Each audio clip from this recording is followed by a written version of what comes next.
মই যদি ডেপুটেশ্যনত যাবলৈ পাওঁ মোৰ কাৰণে সেইটো গৌৰৱৰ বিষয় হ'ব কাৰণ অসম কাডাৰৰ হৈ অসমত ইমান দিন চাকৰি কৰাৰ পিছত যদি মোক কোনোবা কেন্দ্ৰীয় সন্থাত নে কেন্দ্ৰীয় সংগঠনত যাবলৈ কেন্দ্ৰীয় গৃহ মন্ত্ৰালয়ে বিচাৰে আৰু মাননীয় মুখ্যমন্ত্ৰী মহোদয়ে যদি অনুমতি দিয়ে মোৰ কাৰণে সেইটো গৌৰৱৰ বিষয়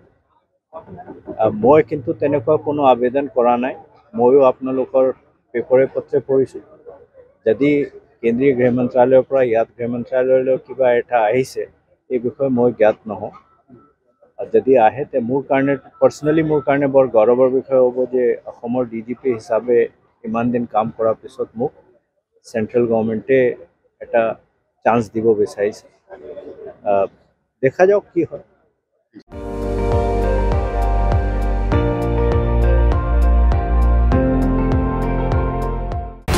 আপুনি চাই আছে ND24